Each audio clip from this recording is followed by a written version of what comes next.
नमस्कार। आंकड़ों के विश्लेषण की एक और कक्षा में आप सभी का स्वागत है। पिछली कक्षा में हमने माध्यिका के ऐसे प्रश्नों को हल किया था जिसमें डाटा आपके पास अवर्गीकृत आंकड़े उपलब्ध थे और उसमें सम या विषम संख्या को देखकर हम उसके माध्यिका को निकाल रहे थे। उसी फॉर्मूला के आधार पर एक और क्वेश्चन बहुत अच्छा आपकी किताब में दिया हुआ है जो एग्जाम्पल का है और एग्जाम के पॉइंट ऑफ व्यू से इंपॉर्टेंट है, तो इसलिए मैंने इस क्वेश्चन को लिया हुआ है। इसमें वही सूत्रों का इस्तेमाल होगा, लेकिन इसमें पहले से माध्यिका दिया हुआ है और दो अज्ञात राशियां है जिसको हमें निकालना है। तो देखते हैं किस प्रकार से कर सकते हैं इसको। प्रश्न है आरोही क्रम में व्यवस्थित आंकड़ों। जैसा कि हमने पिछली क्लास में जब माध्यिका के प्रश्न हल किए थे तो आपको पता है कि माध्यिका निकालने के लिए अगर आंकड़े हैं तो सबसे पहले अगर अवर्गीकृत आंकड़े हैं तो सबसे पहले हम उसको क्या करते हैं, जमाते हैं, व्यवस्थित करते हैं। किसमें? बढ़ते क्रम में, आरोही क्रम में। तो यहाँ पे बोल रहा है कि पहले से क्या है, ये आंकड़े आरोही में व्यवस्थित है। 7, 10, 12, पी, क्यू, 27, 31, जहाँ पे पी और की दो क्या है, अज्ञात राशि दिख रही है जिसका मान नहीं पता। अगर ये पहले से व्यवस्थित नहीं होती तो हम नहीं कर पाते। क्यों? क्योंकि हमको पता ही नहीं है कि पी और क्यू का मान क्या है। कि अब ये अगर आंकड़े व्यवस्थित हैं तो इसकी माध्यिका 17, पहले से बोल रहा है कि व्यवस्थित आंकड़े हैं और माध्यिका क्या है, 17 है। यदि इसमें एक और प्रेक्षण, मतलब दो स्थितियां हैं, एक पहली स्थिति में ये आंकड़े हैं, माध्यिका है, दूसरी स्थिति में क्या बोल रहा है कि हम इसमें एक और मान ऐड कर रहे हैं और इसको ऐड करने के बाद माध्यिका क्या हो रही है, बदल के 18 हो जा रही है। तो आप बताइए कि पी और क्यू का मान क्या है। तो चलिए लिखते हैं। सबसे पहले जो दिया है उसको लेते हैं हल में। दिए गए आंकड़े क्या दिया है, 7, 10, 12, पी, क्यू, 27 और 31, और इसी के लिए दिया है कि जो माध्यिका है इसका वो कितना है, 17 है। ठीक, अब ये प्रश्न में दिया है तो जो हम जानते हैं उसका भी इस्तेमाल कर लेते हैं। हम सबसे पहले क्या देखते हैं, यहाँ पदों की संख्या। पदों की संख्या कितनी है भाई, चेक कर लीजिए। 1, 2, 3, 4, 5, 6, 7, टोटल कितने पद है, 7। तो पदों की संख्या n बराबर यहाँ पे क्या है, 7। 7 क्या है, विषम है। तो विषम के लिए माध्यिका का सूत्र क्या होता है, तब आप जानते हैं कि यदि n का मान विषम हो तो माध्यिका का सूत्र क्या होता है, n धन 1/2 पद। तो n का मान रख देते हैं 7 धन 1/2 पद। तो कितना आएगा, 7 और 1 8/2, 2 एकम 2, 2 चौक 8, मतलब चौथा पद। अब लेकिन माध्यिका पहले से कितना बोला है, 17, तो मैं माध्यिका की जगह रख देती हूँ 17।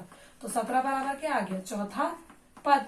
तो चौथा पद क्या है, देख लो भाई, पहला, दूसरा, तीसरा, चौथा। चौथा क्या है, पी। तो सीधा पी बराबर कितना आ गया, 17। तो मतलब एक मान तो आपके पास ऑटोमेटिक आ गया। प्रश्न में पी और क्यू ज्ञात करने के लिए बोला था, पी अपने आप निकल गया। अब क्यू, तो प्रश्न में कुछ और भी दिया है। क्या दिया है कि यदि इसी में 40 को और जोड़ दिया जाए तो चलिए ठीक है, प्रेक्षणों में नया प्रेक्षण 40 जोड़ने पर। जोड़ के लिखते क्या था, पहले जो है उसको तो लिखेंगे, वो तो चेंज नहीं हुआ। 7, 10, 12, पी, क्यू, 27, 31, उसके बाद एक नया क्या आ गया, 40।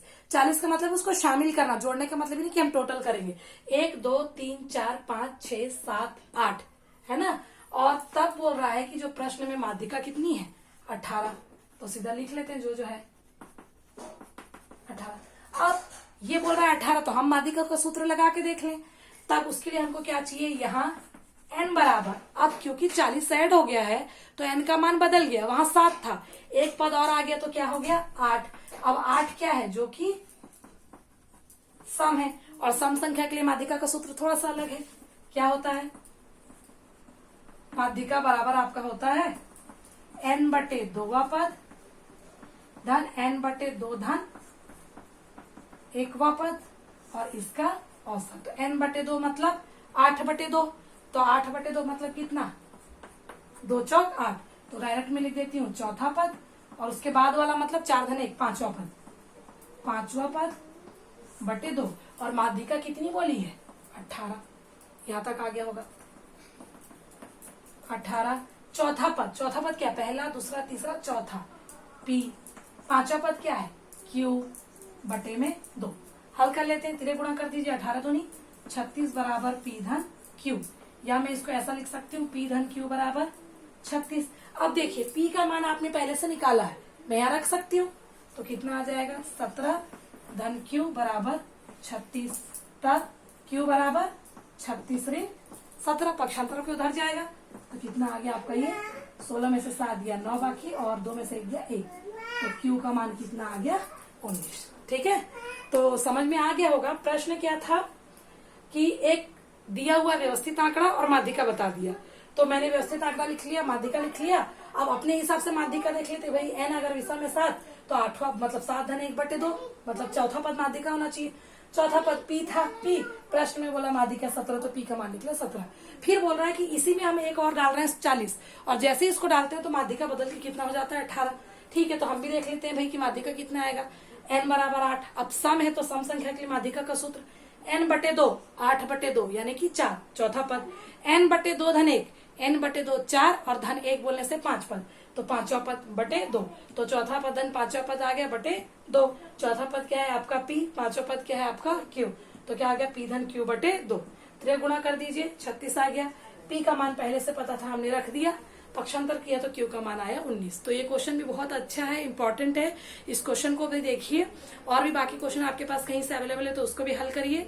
किसी पर्टिकुलर क्वेश्चन में डाउट है, बुक का हो, बुक के बाहर का हो, लास्ट ईयर के क्वेश्चन पेपर का हो या कहीं का भी हो, माध्यिका से रिलेटेड जो भी क्वेश्चन आप पूछना चाहते हैं बिल्कुल पूछिए।